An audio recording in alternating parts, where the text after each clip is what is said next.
So next up is Rawhead Rex. This is based on a novel by Clive Barker, although Clive Barker just owns this film. I really like that name though. Rawhead Rex. It's a cool name. It is a cool name. It's a cool book too. I definitely recommend. Rob was talking last time about Stephen King reading the book. This budget was $1.5 million. It did $1.8 million. A pagan deity emerges from a lightning-struck stone pillar that looks very phallic, by the way. In rural Ireland, killing villagers as a researcher and his family attempt to survive. They do kill the kid in this film. The ending, Elaine, the wife of the protagonist, ends up being some kind of, like, her lineage with some ancient priesthood or priestesshood. It was her destiny. She kills Rawhead Rex using a symbolic weapon and crushes him by falling stones, but then there is his hand pops up at the end, a la Carrie. It was directed by George Pavlo. Everybody in it was Irish. It was filmed in Ireland, and it was written by Clive Barker, but it is not the same he story. just owns it? Oh, yeah.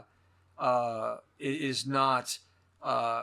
he was unhappy with the film adaptation, particularly the monster design stories. He did not like the way the monster looked at all.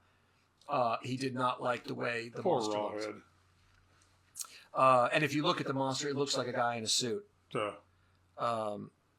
They actually considered Michael Caine to play the priest that becomes kind of the minion of Rawhead Rex, but he turned it down. Thank God. Yeah, really. That would have been suicide. And if you're interested, there is a 4K restoration that was released in 2017. This is not a great movie. I would recommend read the book. Don't watch the movie. Don't watch This is one of the movies that they should remake.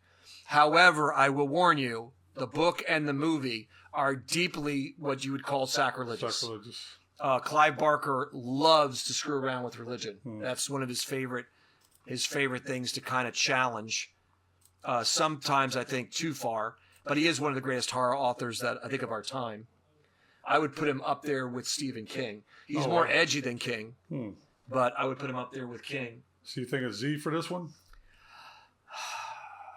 Yeah, I think it needs to be a Z because it's just not good. It's not good. There's nothing really redeeming about it. It's just there's a lot of kills, but it feels very hackneyed. Yep. Hokey. And I'm coming at from reading the book, so from someone who read the book, it's really, really bad. That's why I'm giving it a Z. But I think that most people would give it an F. Some might give it an A. What? Yeah, well, there's the there are people. That's true. But I think it's a Z.